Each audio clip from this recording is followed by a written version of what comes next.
parler, comme je vous l'ai annoncé il y a un instant, de l'impératrice Marie-Thérèse d'Autriche, personnalité d'exception de la seconde moitié du XVIIIe siècle, une souveraine qui monte sur le trône d'Autriche dans des conditions extrêmement difficiles en 1740, puisqu'au même moment, son voisin Frédéric II de Hohenzollern, le roi de Prusse, envahit la Silésie, l'une des provinces les plus riches et les plus importantes de l'Empire Habsbourg. Mais il n'y a pas que cela.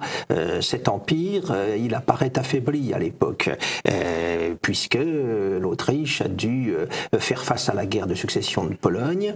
Elle a également perdu du terrain face à l'ennemi ottoman, alors que quelques décennies plus tôt, à l'issue du siège de Vienne de 1683, celui-ci avait constamment reculé sous les coups du prince Eugène et du duc Charles V de Lorraine. Les paix de Karlowitz et de Passarowitz avaient été autant de paix victorieuses pour l'Autriche. Eh bien, à la veille de l'avènement de Marie-Thérèse, l'Autriche a perdu Belgrade, par exemple, qui avait été reconquise quelques années plus tôt. Donc, des conditions difficiles, d'autant qu'à la mort de son père Charles VI, la jeune Marie-Thérèse n'est âgée que de 23 ans. Donc, un héritage, à l'évidence, difficile à gérer, mais elle va manifester une énergie, une force de caractère tout à fait exceptionnelle, qui vont faire d'elle l'une des grandes figures, encore une fois, du XVIIIe siècle. En effet, son père Charles VI, dès avant sa naissance, en 1713, avait promulgué une pragmatique sanction dans laquelle il avait affirmé l'indivisibilité des États Habsbourg, de l'Empire d'Autriche, et dans laquelle il avait introduit également une clause de possibilité de succession par les femmes, car il n'avait pas à cette époque de successeur mâle et il n'en aura pas d'héritier mâle, ce qui explique l'arrivée au pouvoir de Marie-Thérèse en 1740. Marie-Thérèse, elle est née en 1717, donc elle a été mariée à François-Étienne de Lorraine, le dernier duc de Lorraine, le fils du duc Léopold, qui a très peu vécu en Lorraine, qui s'est assez peu intéressé à son duché, puisqu'il a été élevé à la cour de Vienne et qu'il a servi l'Autriche la plupart du temps. Quand Marie-Thérèse accède à l'Empire, eh bien, elle attend son quatrième enfant, le quatrième des 16 qu'elle aura. Donc au moment où meurt son père, les conditions ne sont pas absolument évidentes. Elle hérite d'un patrimoine territorial assez hétérogène. Il y a bien sûr les États d'Autriche, mais aussi la Bohême, mais aussi la Hongrie, mais aussi des possessions rhénanes nombreuses et dispersées. Il faut ajouter à cela le Milanais en Italie, il faut ajouter à cela les Pays-Bas, et puis anciennement espagnol, devenu Pays-Bas autrichien au début du XVIIIe siècle, et puis il faut ajouter à ça également la Transylvanie, ces régions des Carpates, proches de ce qui deviendra la Roumanie. De plus, les caisses de l'Empire sont vides, l'armée est affaiblie, n'est plus que l'ombre de ce qu'elle a été quelques années plus tôt, et c'est dans ces conditions qu'il faut faire face aux attaques prussiennes contre la Silésie, mais pas seulement, car cette succession impériale, elle est contestée par la Bavière, qui, le duc bavarois, le roi de Bavière, prétend accéder lui-même à l'Empire, vise à récupérer la Bohême. La France mettrait bien la main sur les Pays-Bas autrichiens. L'Espagne en Italie voudrait s'emparer de Parme et de Plaisance.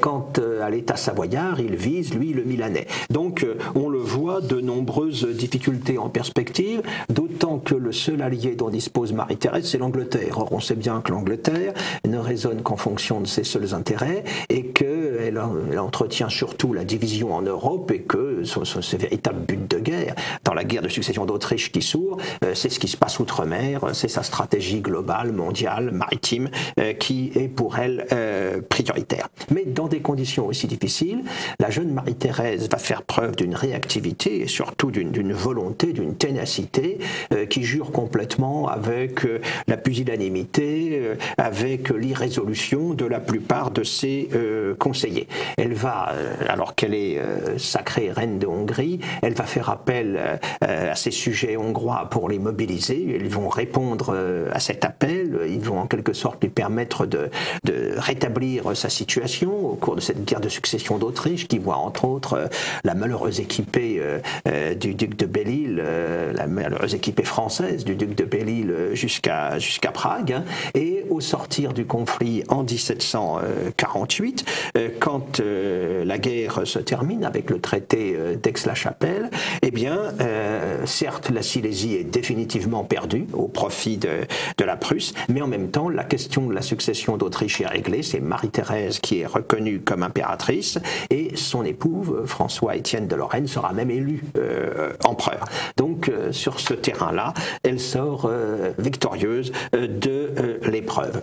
Mais d'une épreuve qui a révélé ô combien les carences, les faiblesses du système impérial, ce qui évidemment impose de recourir à une politique de réforme suffisamment radicale. Et François Bluch, l'historien du despotisme éclairé, et de Louis XIV par ailleurs, François Bluch a bien résumé sur ce terrain le bilan de Marie-Thérèse en disant d'elle qu'elle fut un despote éclairé sans avoir eu l'esprit des Lumières. C'est ce qui est un cas un petit peu original. Elle va lancer toute une série de réformes qui s'inscrivent dans ce qu'a été par ailleurs le despotisme éclairé, mais elle n'est pas acquise pour autant à l'esprit des Lumières tel qu'il s'est développé initialement en France. Elle va surtout s'entourer désormais de conseillers avisés, notamment le comte de Kaunitz, qui jouera un rôle très important auprès d'elle. Alors, ce qu'elle espère, évidemment, un jour, c'est prendre sa revanche sur les Hohenzollern, sur Frédéric II, récupérer cette fameuse province de Silésie. Dans cette perspective, elle va rompre avec l'Angleterre, qui s'est rapprochée elle-même de la Prusse, et un petit peu contre toute attente, eh bien, elle va chercher l'alliance avec l'État qui a été en quelque sorte l'ennemi héréditaire de l'Autriche, de la maison d'Autriche, c'est-à-dire la France. Louis XV, inquiet du rapprochement anglo-prussien, va finir sous l'influence de Choiseul notamment, par se rallier à cette nouvelle politique, à cette alliance autrichienne, qui est formalisée par le traité de Versailles en 1756, qui voit un renversement des alliances par rapport à la période précédente, et une alliance qui va se concrétiser au cours de la guerre de 7 ans, qui dure de 1756 à 1763. Alors pendant cette guerre de 7 ans, l'Autriche a subi encore les attaques de la Prusse de Frédéric II, qui va également s'emparer de la Saxe, mais du coup ça suscite une coalition assez générale contre le roi de Prusse, puisque la France, la Russie, la Suède se retrouvent dans le même camp que l'Autriche dans cette affaire, et c'est Frédéric II qui va se retrouver en difficulté. On verra même une armée autrichienne l'emporter à Colline sur ses troupes et s'approcher dangereusement de Berlin, même si Frédéric réussit ensuite, avec le génie militaire qu'on lui sait, à rétablir la situation. La défection russe, il faut le dire aussi, quand Pierre III succède à Élisabeth, favorise bien sûr les affaires du roi de Prusse. Tout ça se termine en 1763 par le traité de Hubertsburg entre la Prusse et l'Autriche, et là, la perte de la Silésie est confirmée, et cette fois, Marie-Thérèse est obligée d'y renoncer pour de bon, moyennant quoi Frédéric II ne fera pas obstacle à l'élection de Joseph, le fils de Marie-Thérèse, comme roi des Romains, Joseph qui sera ensuite élu empereur sous le nom de Joseph II. Alors, l'impératrice subit aussi durant cette période de redoutables épreuves. Elle va perdre 3 de ses enfants, elle va perdre également une belle-fille décédée au début des années 60, et puis surtout en 1765, elle perd son mari, François-Étienne de Lorraine, auquel elle était très attachée. Ça va la plonger dans une grande tristesse. Elle songe même à abandonner le pouvoir. Elle portera le deuil de son époux jusqu'à la fin de sa vie, mais elle affirme cependant que ses devoirs de souveraine chrétienne l'obligent à rester auprès de ses sujets. Donc elle va conserver le trône. Elle a pour l'aider, je l'ai évoqué tout à l'heure, le comte de Kaunitz, qui organise ou qui réorganise l'État Habsbourg en unifiant les différents ministères, en rationalisant la gestion des finances impériales, en réorganisant l'administration provinciale et locale, tout cela correspondant par touches successives à une modernisation de l'État comparable à celle qui a été mise en œuvre en gros durant cette séquence de l'histoire européenne, aussi bien en France qu'en Prusse par exemple, bientôt en Espagne avec les Bourbons, d'Espagne. En même temps, cette modernisation, elle s'opère prudemment. Quand, par exemple, la Hongrie apparaît rétive aux réformes, eh bien, on va lui laisser une autonomie suffisante. De ce point de vue, Marie-Thérèse sait faire preuve du pragmatisme nécessaire. C'est pareil pour ce qui concerne un certain nombre de réformes, par exemple celle des corvées. Elle va faire en sorte que celle-ci ne suscite pas une opposition trop radicale de la noblesse qui en bénéficiait jusque-là.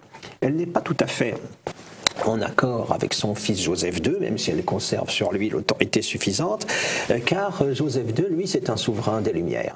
Et il affirme haut et fort qu'il n'a rien à faire du passé et qu'il ne s'intéresse qu'aux réformes, qu'aux transformations qu'impose, semble-t-il, l'esprit dominant de l'époque. C'est un vrai despote éclairé, lui, au sens qui a été généralement retenu ensuite.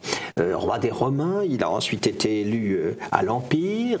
L'impératrice va lui donner un titre intermédiaire de co-régent, donc il est censé gouverner avec elle, mais les relations sont quand même difficiles, car je l'ai dit, Joseph est acquis à l'esprit des Lumières, ce qui agace profondément sa mère, et surtout il est très admiratif pour Frédéric II de Prusse, alors ce qui l'exaspère carrément, car elle voit en lui évidemment un ennemi. Et elle garde quand même la main sur un certain nombre de terrains. C'est elle, par exemple, qui engage en 1774 une grande réforme de l'éducation qui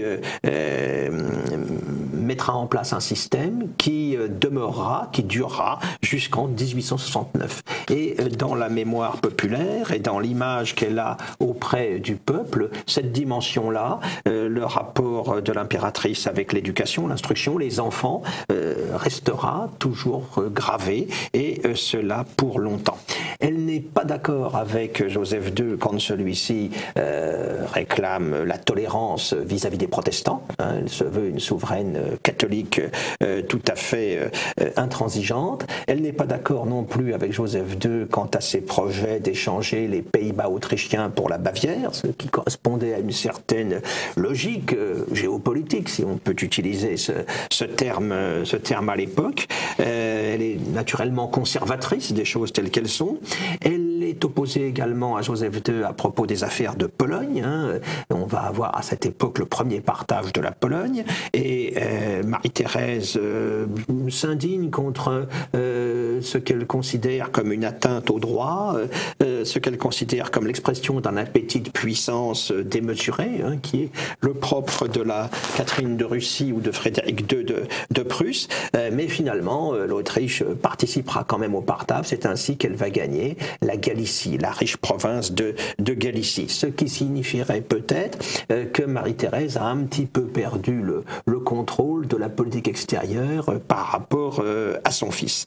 Attention, elle garde toutefois la haute main, et c'est un domaine essentiel en matière de politique extérieure, sur la politique matrimoniale. On sait l'importance que celle-ci a revêtue depuis longtemps pour les Habsbourg, le Félix Austria Nube, l'Autriche heureuse par les mariages, par les unions qu'elle a su susciter dans le passé. C'est comme ça que s'est bâti le grand empire Habsbourg de Charles Quint, on s'en souvient. Eh bien, elle va marier 3 de ses filles à des Bourbons. Marie-Caroline sera mariée à Ferdinand de Naples. Marie-Amélie sera mariée à Ferdinand de Bourbon-Parme. Et puis, Marie-Antoinette, on le sait, sera mariée au jeune duc de Berry, le petit-fils de Louis XV, bien sûr, qui deviendra Louis XVI en 1774 à la mort de son grand-père. Et ces filles qu'elle a ainsi placées dans les diverses cours d'Europe, Marie-Thérèse les surveille de près. Elle a des informateurs, elle a des conseillers sur place, parce qu'elle compte bien sur sa progéniture pour pousser évidemment les intérêts de l'Autriche. Marie-Antoinette en est tout à fait consciente quand elle dit « j'aime l'impératrice, mais je la crains même de loin ». Elle est tout à fait présente à Versailles, à Naples ou ailleurs, et d'ailleurs la situation à Versailles agace profondément l'impératrice, notamment le fait qu'il n'y ait pas pendant longtemps d'enfants issus de l'union entre le jeune duc de Berry et puis Marie-Antoinette. On voit même le frère de celle-ci, Joseph, sous l'identité de chevalier de Falkenstein, qui va venir incognito en France pour venir aux nouvelles, voir ce qui se passe, etc. Donc Marie-Thérèse est très vigilante sur ces questions et suit de près donc ce qui se passe. Elle attend que ses filles influencent la politique locale, et notamment pour Marie-Antoinette la politique française. Ce n'est pas le cas, c'est le moins qu'on puisse dire, au début du règne, parce que la jeune Marie-Antoinette, eh bien, elle a d'autres centres d'intérêt, bien sûr. Ça changera un petit peu à la veille de la Révolution et au début de la Révolution. Finalement, Marie-Thérèse va mourir en 1780, regrettée par la population, celle qui était présentée comme la mère de tous ces peuples, a connu un règne qui a correspondu, une fois surmonté l'épreuve de la guerre de succession d'Autriche, qui a correspondu à un temps de prospérité, de progrès matériel, d'accroissement de la population également, une période donc tout à fait positive pour l'histoire de l'Autriche, et Jean-Paul Bled, dans une belle formule, a pu dire de la souveraine qu'elle est entrée au moment de sa mort dans le panthéon de l'Europe monarchique. Une mort qui la laisse inquiète pour la suite, parce qu'elle s'inquiète de l'évolution de son fils Joseph II, encore une fois, tout à fait attaché aux nouveautés liées aux Lumières, mais Joseph II ne régnera que 10 ans, jusqu'en 1790, et ensuite les événements, et notamment la Révolution française, vont ramener en quelque sorte l'Autriche dans le camp conservateur sous les règnes de Léopold et de François II notamment. La suite de tout cela, on la connaît, on sait que les choses finiront mal en France. Marie-Antoinette finira, on le sait, sur l'échafaud, après avoir suscité dans l'opinion révolutionnaire une hostilité radicale, et l'Autriche sera en guerre avec la France à de nombreuses reprises, puisqu'elle participera au moins à 5 coalitions contre la France durant la Révolution et l'Empire. Marie-Caroline, en revanche, à Naples, apparaîtra comme une championne absolument intransigeante de la contre-révolution, connaîtra des vicissitudes considérables, qu'il s'agisse de la création de la République parthénopéenne en 1799, avec la contrainte de se réfugier en Sicile sous la protection de la flotte anglaise. Ensuite, les Bourbons de Naples seront chassés en 1806 avec l'installation au pouvoir de Joseph Bonaparte, auquel succédera Murat. Donc les choses seront difficiles aussi à Naples, mais Marie-Caroline, au bout du compte, sortira dans une certaine mesure victorieuse de toutes ces épreuves.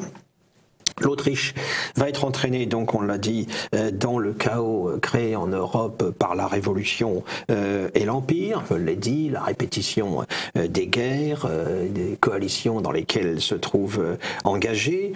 On peut imaginer un rapprochement franco-autrichien en 1810, après la 5e coalition qui voit la défaite de l'Autriche à Wagram. Napoléon va épouser l'archiduchesse Marie-Louise, mais c'est un rapprochement évidemment tout à fait conjoncturel, et en 1813, quand se livre la campagne d'Allemagne après l'échec napoléonien en Russie, l'Autriche de Metternich finira par rejoindre la coalition des adversaires de la France. Mais au bout du compte, cette Autriche, eh bien, elle aura réussi à traverser la tourmente, et sous la houlette de Metternich, eh bien, elle va sortir dans une large mesure victorieuse de cette séquence extrêmement troublée de l'histoire européenne. Le Congrès de Vienne sera un petit peu le chef-d'œuvre de Metternich, et il signifiera un retour, une renaissance qui durera un temps, bien sûr, seulement, de la puissance habsbourgeoise,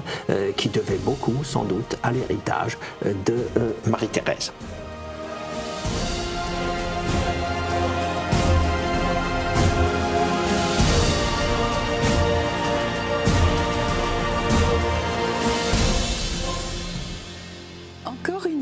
histoire exceptionnelle aujourd'hui d'un homme exceptionnel. Vous ne le connaissez peut-être pas, il s'appelle Günther Pluskov. C'est un Allemand, un aviateur allemand, qui va être le seul aviateur à se sauver de la colonie allemande de Tsingtao en Chine en 1914. Alors qui est-il? Il est né en 1886 dans une bonne famille cultivée et très vite ses parents s'installent à Rome où le papa est directeur de musée. Excusez du peu, hein, c'est pas mal.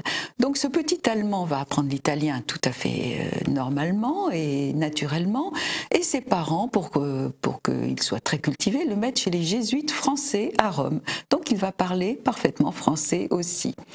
Puis, vers l'adolescence, la famille se réinstalle en Westphalie et très vite, Günther a envie de rentrer dans la navale. Donc, il va faire de très bonnes études et va intégrer la prestigieuse école navale en Westphalie. Et il va sortir officier, jeune officier. Mais ce qu'il passionne, c'est l'aviation. Et l'aéronavale est à son tout début. En 1914, la guerre éclate et on l'expédie en Chine, dans cette fameuse colonie allemande de Tsingtao. Alors, il arrive en bateau, bien sûr, et on lui expédie, toujours par bateau, en caisse, un avion, un Taube, sans la notice de montage probablement, parce qu'il a du mal à le remonter. Hein, c'est un peu comme Ikea, mais pour un avion. Et puis, il va faire des essais, évidemment décoller de Tsingtao, faire des essais. Premier vol, il s'écrase. Il avait pas dû bien lire la notice, effectivement. Il a beaucoup de mal à remonter l'avion, à réparer. Bon, en même temps, les avions, c'était pas des 747, hein, c'était du bois, de la toile, c'était léger, mais un très beau moteur. Et il est très fier de son moteur. Et puis, bon, vous savez, les Japonais entrent en guerre le 15 août, et ils entrent en guerre contre les Allemands. Les Japonais sont du côté des Alliés, pour une fois, et le siège est mis devant cette colonie allemande de Tsingtao. La flotte de l'Est va réussir à sortir, à quitter cette base, à se sauver, hein, dirigée par l'amiral von Spree, mais il reste toute une garnison avec des canons, avec des artilleurs, avec plein de gens qui sont pris au piège, et le piège se referme de plus en plus. Les Japonais grignotent la place et finalement la place va tomber, c'est évident. Ils sont coupés de tout. Il y a un seul avion, c'est celui de Günther Pluskov. Donc le commandant lui dit « Écoutez mon vieux, vous êtes le seul qui va s'en sortir, décoller ». Le 6 novembre, effectivement, il décolle avec une carte, écrira-t-il, grande comme la main, un Mauser et des cartouches, et puis pas grand-chose d'autre. Pas grand-chose d'autre, il est en tenue évidemment d'aviateur, hein. Novembre, il fait froid, donc il a un blouson fourré, une casquette, des bottes, et il pique vers le sud, il hésite, sud-nord, le sud c'est quand même plus sérieux, donc il pique vers le sud et il vole jusqu'à ce qu'il n'ait plus d'essence. Et là, il se pose en catastrophe dans une zone un peu marécageuse. Il casse un peu son avion, bien sûr, mais enfin ça, il a l'habitude. Et sortent de partout des dizaines, puis des centaines de Chinois qui n'ont jamais vu d'avion et qui sont absolument d'abord terrifiés, puis passionnés, puis amusés, puis enhardis, audacieux. Et il dit, j'ai l'impression d'être dans une termitière. Il est là, assis sur les ruines de son avion, avec son Mauser à la main, en se disant qu'est-ce que je vais faire. Il parle pas un mot d'allemand. Et la seule note chinoise qu'il a, c'est qu'il s'est fait tatouer un dragon chinois sur l'avant-bras gauche. Mais ça suffit pas à montrer sa bonne volonté. En même temps, les Chinois sont pas en guerre contre les Allemands, mais quand même, il se sent bien seul. Et tout d'un coup, il entend une voix derrière lui qui dit « Good morning, sir ». Vous savez, un peu comme dans les tontons flingueurs.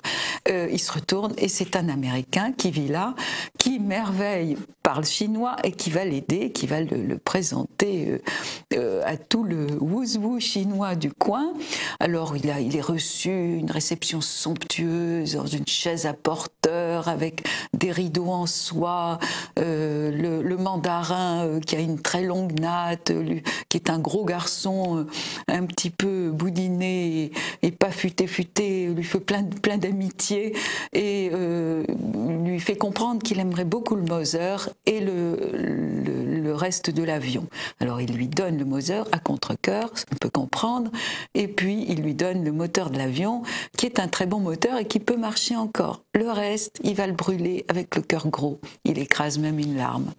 Le voici en Chine, mais maintenant avec des amis chinois, et il part en jonque, alors une jonque somptueuse là aussi, mais qui se traîne, et ça l'énerve tellement qu'il finit par marcher à pied le long de la rivière, tellement c'est lent, il dit j'allais quasiment plus vite à pied, parce qu'il a écrit tous ses souvenirs. Il finit par arriver à Shanghai, où là il rencontre d'autres Américains, amis de celui qu'il avait rencontré, qui lui disent mais mon pauvre vieux, vous êtes quand même... Bon, les Américains ne sont pas en guerre encore contre les Allemands, mais ils disent les Japonais sont partout, il va falloir que vous partiez par bateau. Alors un bateau américain, mais qui doit faire relâche à Nagasaki. Et les autorités japonaises montent à bord, évidemment, à ce moment-là. Et lui, grâce à la complicité du médecin de bord, il s'enfouit sous les draps et le médecin dit « Oh là là, il est très contagieux ». Et les Japonais, qui étaient déjà très attachés à l'hygiène, se disent « Oh là là, un malade, on ne va pas s'approcher ». Donc ça passe, il sort des eaux japonaises. Là, il monte sur le pont et fait une danse de la joie, chante en allemand et fait un bras d'honneur aux Japonais. Ils arrivent à San Francisco et Günther Pluskow, qui est très content de lui, donne des interviews, il raconte tout son périple, y compris aux Japonais qui sont furieux. Il y a des journalistes japonais. Et là, il va sentir que les Américains commencent à ne plus aimer tellement les Allemands. Donc, il va traverser tout le continent, en train, en voiture à cheval, enfin, il se débrouille. Il finit sur la côte Est par trouver un bateau italien. Il se fait faire, entre autres, un faux passeport suisse, parce qu'il se dit, bon, voyons, il parle plein de langues, hein, mais quand même, il vaut mieux ne pas voyager comme allemand. Ce bateau italien qui doit l'amener direct en Allemagne, pas de chance, fait une relâche pas prévue à Gibraltar. Gibraltar, les Anglais, bien sûr. Alors bon, ils se présentent comme Suisses, ils sont 5 Allemands avec des faux passeports suisses, qui n'ont pas trop l'air suisse, mais enfin, bon, ça peut passer. Mais il y a eu un mouchard à bord qui les a entendus parler un Allemand qui n'avait rien de Schweizerdeutsch. Donc il est dénoncé et il est arrêté. Et il est emmené en bateau jusqu'en Angleterre, dans un bateau prison. La traversée est un cauchemar. Arrivé en Angleterre, il est interné dans un camp de prisonniers. Alors il le prend de haut au départ en disant « Écoutez, bon d'accord, je suis le lieutenant Günther Pluskow, je suis officier, vous n'allez pas me traiter comme ça, traitez-moi comme un officier. » Et il tombe sur un commandant de camp, dit-il un petit gros vulgaire, qui lui dit « Je vais vous traiter exactement comme vos compatriotes traitent nos valeureux officiers anglais, je vais vous affamer et je vais vous en faire baver. » Et il se dit, là, il faut absolument que je m'évade. Et il va réussir à s'évader parce qu'il est très futé, très athlétique et qu'il a vraiment envie de s'en sortir. Il a tout Scotland Yard aux trousses. Il va survivre plusieurs semaines caché dans les docks de Londres. Bon, il parle anglais. Il se couvre de charbon pour se mêler aux dockers. Et il finit par sauter sur un bateau hollandais qui va en Hollande, passager clandestin. De là, il prend un train, toujours sans billets, sans argent, en volant de la nourriture, enfin une histoire invraisemblable. Il arrive en Allemagne, où là, il se fait arrêter comme déserteur, ce qui est quand même un comble. Bon, ça finit par s'arranger. Il va finir une guerre tout à fait honorable. Il revient dans l'aéronaval. Il écrit un livre qui se vend à 700 000 exemplaires. En voici un exemplaire en français, traduit en français en 1931. Et il va finir sa vie eh bien, en Amérique du Sud. Il va être le premier à survoler Ushuaia. Il va s'installer là-bas et faire des vols de reconnaissance. Il va en particulier avec un hydravion se poser à plusieurs reprises dans la baie d'Ushuaia. Et un jour, hélas, son hydravion, qui s'appelle Tsingtao, a une panne de moteur. Il essaye de sauter en parachute avec son radio et malheureusement, ils se tuent tous les deux à Ushuaia en 1931. Fin de cette vie exceptionnelle, Günther Ploeskau, mais en Argentine, il est considéré comme un héros de l'aviation. Alors, bravo, Günther Ploeskau.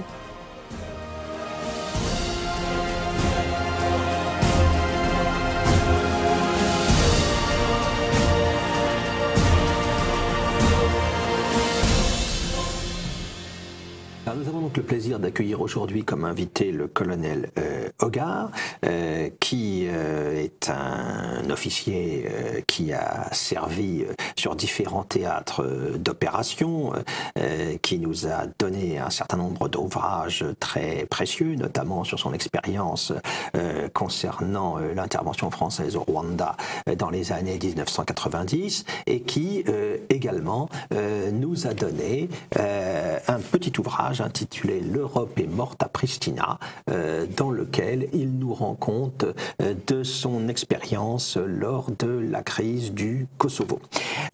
C'est donc, vous l'avez deviné, pour parler de la Serbie et de l'amitié franco-serbe que j'ai invité aujourd'hui le colonel Hogarth.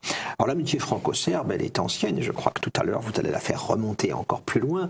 Moi je commencerai simplement au XIXe siècle, quand la Serbie affirme son identité nationale, quand elle commence à s'émanciper de la tutelle ottomane.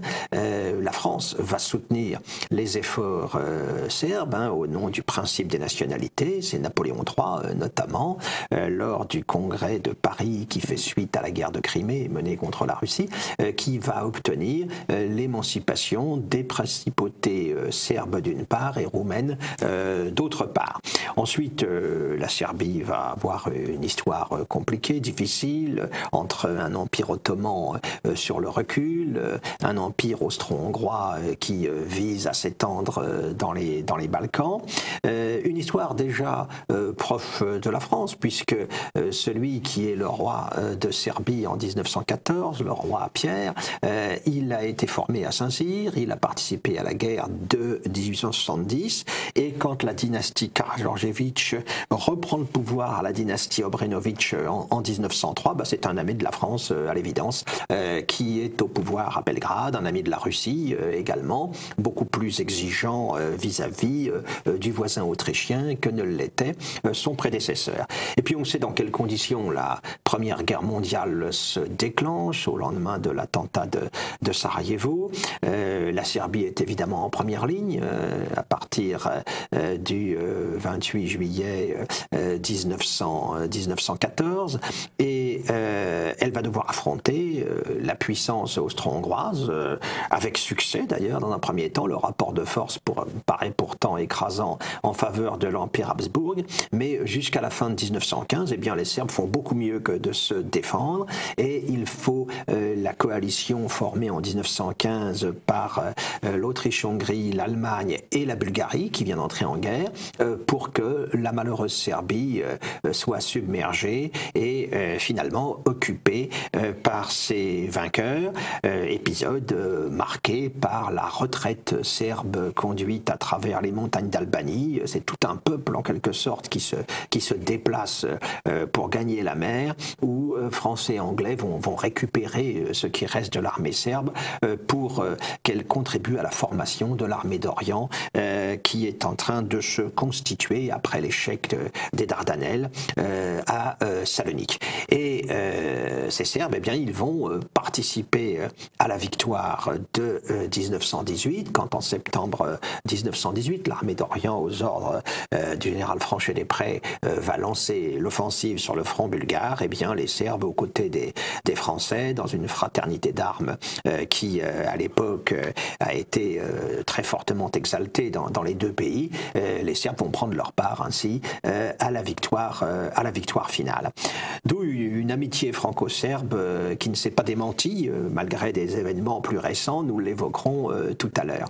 Alors cette amitié, cette alliance franco-serbe, devenue alliance franco-yougoslave évidemment, au lendemain de la Première Guerre mondiale, elle va être quelque peu remise en cause, il faut bien le dire, au milieu des années 30, parce que là se place un événement dramatique qui a beaucoup frappé l'opinion à l'époque, bien oublié aujourd'hui. En octobre 1934 à Marseille, le roi Alexandre de Yougoslavie, qui est en visite officielle en France, est assassiné, avec d'ailleurs le ministre Louis Barthou qui était à ses côtés, ce qui va évidemment refroidir sérieusement les relations franco-serbes à un moment où, quelques années plus tard, l'Allemagne, à partir surtout de 1938, pousse son avantage en Europe centrale, après l'Anschluss, cherche à développer son influence dans les pays balkaniques. Cela dit, les choses changent au cours de la Seconde Guerre mondiale, car la résistance yougoslave, qui est une résistance serbe pour une bonne part, celle de ceux que l'on a appelés les Tchetniks, la résistance royaliste serbe, rencontre quelque écho du côté des Français. Alors cette résistance royaliste, les Tchetniks, dont l'âme est le colonel d'abord et général Mihailović, en fait il faut quand même rappeler que c'est l'armée gouvernementale yougoslave de l'époque. On appelle d'ailleurs l'armée yougoslave dans la patrie, son nom de résistance, si je puis dire. Mais le Mihailović va être ministre de la guerre du roi Pierre II, en exil à Londres, au Caire et ensuite à Londres. Et alors là, ça va être la trahison, en fait, la trahison des Tchetniks, la trahison de Mihailović par les Alliés, qui révoltera, je veux dire, qui révoltera de Gaulle. Je ne suis pas toujours un turiféraire du général de Gaulle, mais qui révoltera de Gaulle à Londres, qui prendra une mesure très symbolique, mais je crois en 1943, au moment où Churchill et Roosevelt sont en train de laisser tomber Mihailović, en obligeant Pierre II à abandonner son ministre de la guerre et son armée, qui fait un travail fantastique sur le terrain en Serbie face aux troupes allemandes. De Gaulle va citer à l'ordre de l'armée le général de corps d'armée Dragoljub Mihailović dans des termes extrêmement élogieux pour bien montrer l'importance qu'il attache à cette amitié franco-serbe et à l'estime aussi qu'il avait bien sûr pour le général Mihailović. De Gaulle qui refusera toujours après de serrer la main du maréchal Tito une fois au pouvoir, il sera parfaitement constant dans cette ce qui est un point positif dont il faut lui rendre hommage. Alors on peut rajouter aussi que le général Giraud connaissait Mihailović, avec lequel il avait entretenu toute une correspondance. Tout à fait. Je crois qu'ils étaient à l'école de guerre. Voilà, camarades à l'école de guerre. Camarades à l'école de guerre. Et Mihailović avait une très forte aura dans l'armée française. Je citais cet ouvrage de Pierre Nord, cet excellent officier de renseignement devenu un magnifique romancier très, très prolifique. C'est cet ouvrage Le Fou de Catarrou qui raconte cette amitié entre deux officiers français et serbes qui naît dans les années précédant la guerre, du fait de l'école de guerre française à Paris, qui traduit la francophonie d'abord des élites serbes de l'époque, qui parlaient toutes français, et puis la francophilie de ces élites serbes qui étaient très attachées à la France, malgré les événements que vous venez de rappeler. sur l'assassinat du roi Alexandre. Cette amitié est quelque chose d'un petit peu qui échappe un peu au matériel. Oui, puis à la simple raison d'État, à la simple géopolitique. Il y a quelque chose de profondément affectif, de profondément romantique même dans cette amitié franco-serbe qui se développe au fil des ans. Ce qu'on pouvait constater aussi dans une certaine mesure en Roumanie. Oui, à l'époque où Bucarest était dit le petit Paris des Balkans, où toutes les élites locales étaient francophones. Exactement. Également. Alors ça remontait en fait au Second Empire et au soutien que la France de l'époque avait apporté aux nations naissantes, qui étaient en train de se former à ce moment-là. Et alors cette amitié franco-serbe, on va la voir mise à mal, il faut bien le dire, et là nous abordons des événements que vous connaissez bien, à une époque plus proche, dans le cadre de l'explosion de la Yougoslavie. Oui, absolument. Il faut reconnaître que François Mitterrand, qui avait une culture historique et qui, vis-à-vis de la Serbie, avait un certain nombre de souvenirs précis de ce qu'avaient été les relations franco-serbes, est resté quand même très en retrait par rapport au mouvement général qui poussait à l'explosion de la Yougoslavie. Il est clair qu'il aurait préféré, lui, le maintien des systèmes yougoslaves au tournant des années 1990. Alors qu'à l'inverse, d'autres pays, on pense à l'Allemagne notamment, visaient à l'explosion, bien sûr. Voulaient pousser, notamment en s'appuyant sur la Croatie, à l'explosion de cet ensemble yougoslave, c'est vrai, qui était tout à fait hétérogène, qui était le résultat d'une histoire compliquée, dans sa formation au départ, cette Yougoslavie, dans l'histoire qui avait été celle de la Seconde Guerre mondiale, qui avait quand même laissé des traces, dans le fait que la Yougoslavie n'avait existé pendant plusieurs décennies qu'à cause de la poigne de fer imposée par Tito et par un régime communiste tout aussi dictatorial que celui des soviétiques. Mais Mitterrand, de ce point de vue-là, avait une vision, je pense, de la géopolitique européenne dans laquelle il y avait une place pour ce rapport privilégié entre la France et la Serbie, donc la Yougoslavie, qui s'était formée autour de ce dernier pays. Ça va changer à partir de 1995, il faut bien le dire. On ne peut pas dire que le successeur de Mitterrand a eu les mêmes préoccupations ou la même vision. Je pense qu'il n'avait pas la même culture. Et pas la même culture. La même culture et la même force de conviction, parce qu'on peut ne pas aimer Mitterrand non plus, mais il avait quand même une excellente culture classique. Voilà. Et quelques références historiques et quelques solides références en matière de politique.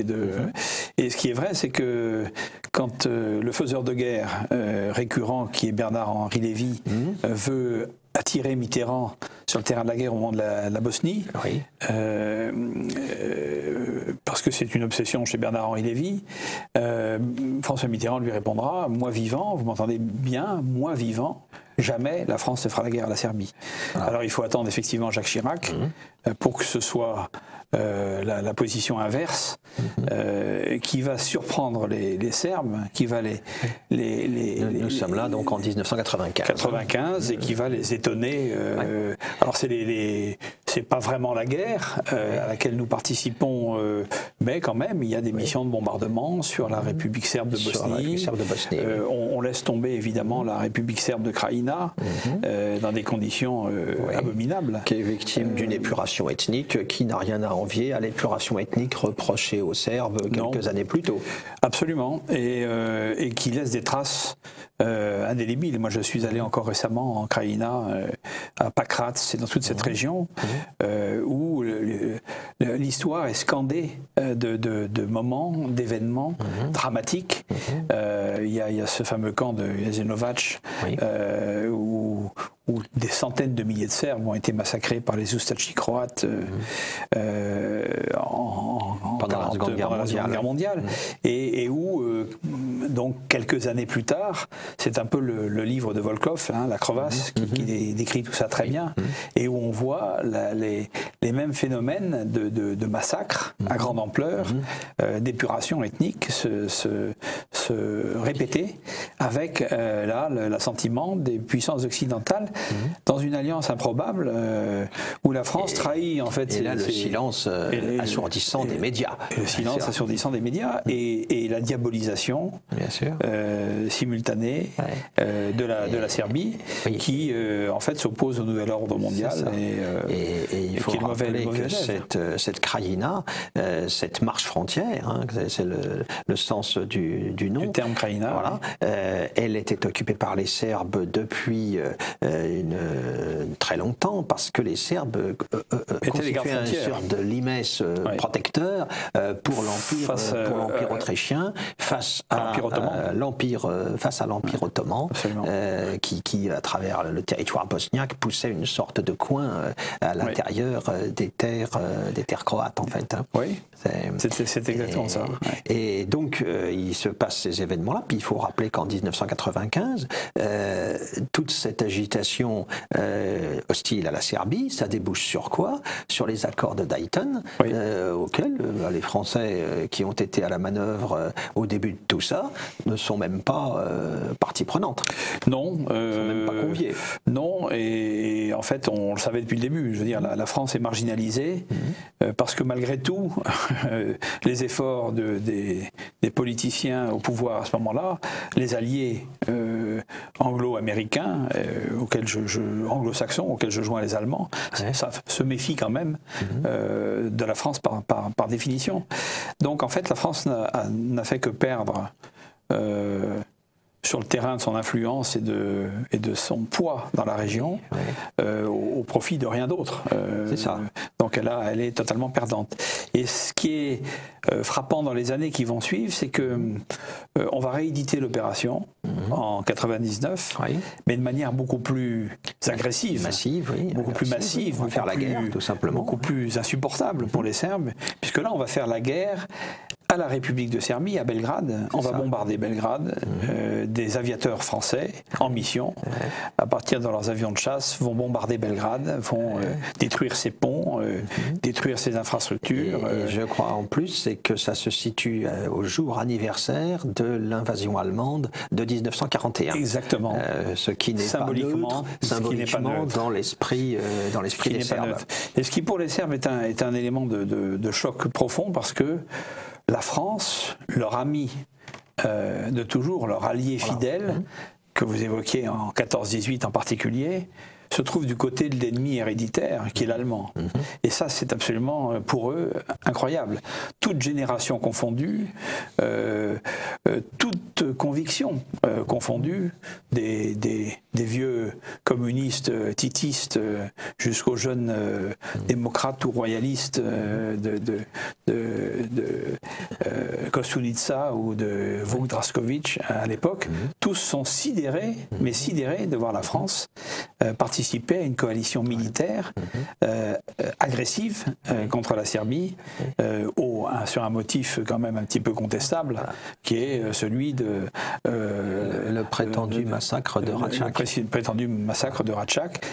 Des négociations, soi-disant négociations de Rambouillet qui ont suivi et qui étaient en fait un marché truqué, qui visait simplement à légitimer la guerre qui allait suivre. Qui était, n'importe quel pays souverain ne pouvait pas accepter les conditions de Madame Albright, qui exigeait entre autres la liberté de passage pour des forces de l'OTAN à travers le territoire serbe.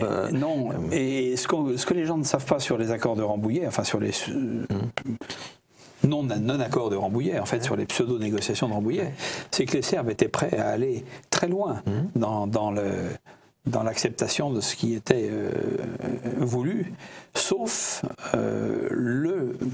justement point majeur qui est l'occupation par l'OTAN. Ils auraient parfaitement admis, par exemple, qu'une troupe française soit déployée pour contrôler un certain nombre de choses, etc. Mais pas l'OTAN. Et le but était encore une fois de leur faire la guerre, donc on leur a mis des conditions absolument inacceptables, bien sûr. De façon à les pousser dans leur dernier tranchement. C'est un peu comme l'enquête autrichienne en territoire serbe en 1914, après l'attentat de Sarajevo. Absolument. Mais je pense que la politique dans ces cas-là n'a aucun scrupule. Et donc c'est ce qui va se passer. Et alors moi je trouve ce qui est fantastique, c'est que malgré cette agression de l'OTAN, à laquelle la France a participé comme nation participante de son plein gré en 1999, l'amitié franco-serbe demeure. Ce qui est un peu un mystère. Oui. Ou un miracle, je ne sais pas, mais cette amitié dont je suis témoin pour aller souvent en Serbie, en République serbe de Bosnie, au Monténégro, dans des endroits très différents où je rencontre les différentes composantes de la nation serbe. À travers les 3 États qui la représentent aujourd'hui, je suis frappé de voir cette amitié franco-serbe qui subsiste, malgré les outrages de l'histoire récente. Vous me disiez qu'il y a un caractère un peu romantique, c'est un peu l'amitié qu'éprouvait la France pour les Grecs insurgés des années 1820, tout le mouvement Philhellène, ça crée un lien. J'ai retrouvé là, cher Philippe, un ouvrage des années 98, dont vous êtes un des co-auteurs, mais en bonne compagnie, avec Victor Hugo, avec Alphonse, avec Lamartine, avec Jean Richepin, avec Vladimir Volkov aussi. Alors là, tout à fait dans la génération récente, bien sûr, le grand Volkov, etc. Mais qui veut bien dire que cette amitié franco-serbe, elle a des... J'ai l'autre jour acheté à Belgrade la photo en noir et blanc, magnifique, de la princesse Sarkia Karajangević, qui est en fait adressée à Victor Hugo, qui est dédicacée à Victor Hugo de sa main, à l'ardent défenseur du genre humain, signé princesse Sarkia Karajangević. Ça traduit en fait cette espèce d'amitié un petit peu, qui est une amitié de l'esprit, entre de nations, de peuples qui ont en commun, à mon avis, un certain nombre de gènes. Alors je ne sais pas si c'est des gènes historiques, mais des gènes en tout cas de l'esprit, cette bravoure, en tout cas à l'époque, on pourrait en discuter aujourd'hui, cette indiscipline, ce sens de l'amitié poussé jusqu'à la mort finalement, jusqu'au sacrifice suprême, ce sens de la poésie, la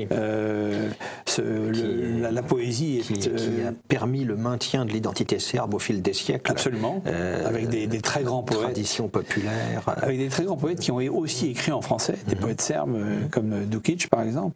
Et il y a toute cette tradition qui fait que... et on finit pas d'en découvrir. Moi j'ai découvert l'été dernier la fête des Lilas, dans le sud de la Serbie, à Kraljevo. Cette fête des Lilas... C'est une affaire qui remonte au Moyen-Âge. Absolument. Qui remonte à Hélène d'Anjou. Voilà, donc on va beaucoup plus loin que le 19e siècle. C'était la Serbie d'avant l'occupation ottomane. D'avant l'occupation ottomane. Et alors Hélène d'Anjou, plus personne en France ne sait qui est Hélène d'Anjou. C'était quand même la cousine du roi Louis IX, de Saint-Louis. Ce qui n'est quand même pas rien. C'est la cousine de Charles Ier d'Anjou, qui avait beaucoup d'affection pour sa cousine, et qui va être mariée très jeune au roi Uroš de Serbie. Et elle arrive en Serbie avec un pays complètement évidemment différent de ce qu'elle connaît, et son époux, la voyant un peu mélancolique, lui demande ce qui pourrait lui rendre le sourire ou les choses plus faciles, et elle dit: j'aime beaucoup les fleurs et j'aime beaucoup les lilas, et rien ne saurait me faire plus plaisir que de voir des lilas. Et la légende ou l'histoire dit que le lendemain, elle se réveille dans sa propriété avec des lilas plantés de partout et qui fleurissent. Et alors cette fête des lilas rappelle chaque année à Kraljevo l'amitié franco-serbe. Et cette année se trouvait particulièrement honoré Arnaud Goujon, le courageux, héroïque fondateur de Solidarité Kosovo, association française d'aide humanitaire aux malheureux Serbes des enclaves du Kosovo, qui a été mis à l'honneur, qui a reçu ses papiers d'identité serbes, puisque les Serbes lui ont conféré suprême honneur à la nationalité serbe, bien mérité, d'ailleurs.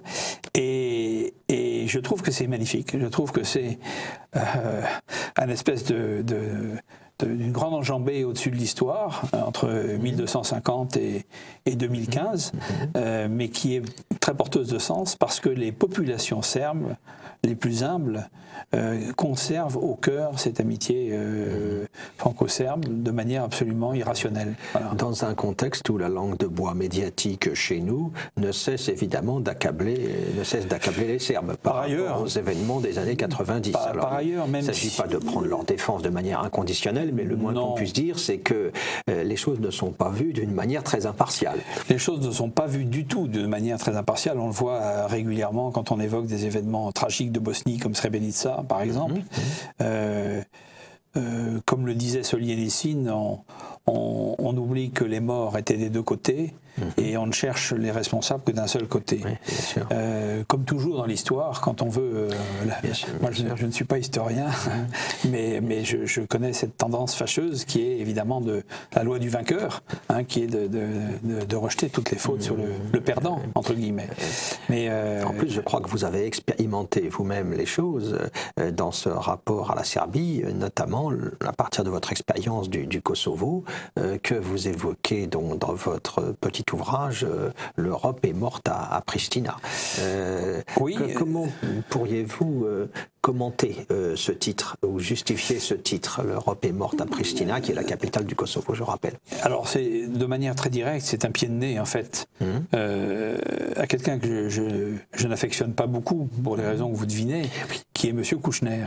Oui. Et quand M. Kouchner a pris les fonctions de gouverneur du Kosovo, nommé par la communauté internationale, entre guillemets, en 1999, il a déclaré « L'Europe est née à Pristina ». Je suis très fier d'être ici, l'Europe est née à Pristina. Au moment où les disparitions de Serbes, les assassinats de Serbes, de Roms aussi, dont les trafics d'organes démarraient, etc., etc., les camps de concentration de Serbes en Albanie voisine commençaient de s'organiser, etc. Il a osé déclarer ça. Et il osait même parler des héroïques résistants kosovars. Alors moi qui suis d'une famille où je compte quelques héroïques résistants, vrais résistants, ça m'a fait bondir. Ça m'agace profondément. Et donc j'avais décidé de prendre le contre-pied, donc en disant que pour moi l'Europe est morte à Pristina. Pourquoi? Parce que plus sérieusement, je pense que l'Union européenne s'est totalement définitivement déconsidéré dans cette affaire du Kosovo. Et on le voit bien aujourd'hui à travers ces prolongements que sont l'Ukraine, la Crimée, etc. Oui, l'Union européenne a achevé de... Alors elle est moribonde aujourd'hui, on le voit bien avec ces affaires de migrants qui se lancent à l'assaut de l'Europe. Elle n'est capable de rien. Qui n'est capable de rien, sauf de faiblesse, sauf de non-politique, sauf de non-décision. De complicité. De complicité, de soumission anticipée. Voilà. De soumission anticipée. C'est ça l'Union européenne. Et donc cette Europe-là est morte. Malheureusement, parce qu'on aurait pu espérer la genèse, la naissance d'une Europe des nations. Oui, alors moi j'y crois quand même à celle-là. C'était tout autre. Je crois qu'il faut continuer à y croire. Celle-là j'y crois, et j'y crois justement avec des peuples de la région comme la Hongrie par exemple, avec sous la direction éclairée de Viktor Orban, courageuse de Viktor Orban, qui fait face au politiquement correct dans des conditions remarquables. Mais avec le soutien d'une majorité écrasante de ses concitoyens. Absolument, absolument. Ça, c'est un signe encourageant. Et c'est un signe encourageant, et qui a aussi compris que bien la Russie de Poutine n'était pas un danger, mais une force, un atout. Et on voit bien que ce sont des États, et non des moindres, de cette vieille Europe que vous évoquiez tout à l'heure, complètement bouleversée, éclatée par la Première Guerre mondiale et ses conséquences, mais qui est en train d'essayer à tout prix de retrouver ses racines, parce que c'est sa survie qui est en cause. C'est sa survie qui est en cause. C'est sa survie maintenant qui est en cause, et c'est maintenant, pour reprendre une formule un peu facile, et c'est pas demain. Et moi je crois aux nations souveraines, aux nations réelles, indépendantes, aux nations réelles d'Europe, dont la tradition est grecque et romaine, façonnée par la foi chrétienne, et et qui peut être un signal d'espérance pour nos concitoyens s'ils veulent bien se réveiller. Et des nations redevenues elles-mêmes, mais qui peuvent se reconnaître aussi dans un bloc civilisationnel Absolument européen, qui évidemment n'a rien à voir avec les perspectives que l'on nous annonce et qui sont, par définition, ne peuvent que conduire au chaos, à la catastrophe. Et on est quasiment aux portes de ce chaos. Merci Jacques Coquart. Merci beaucoup.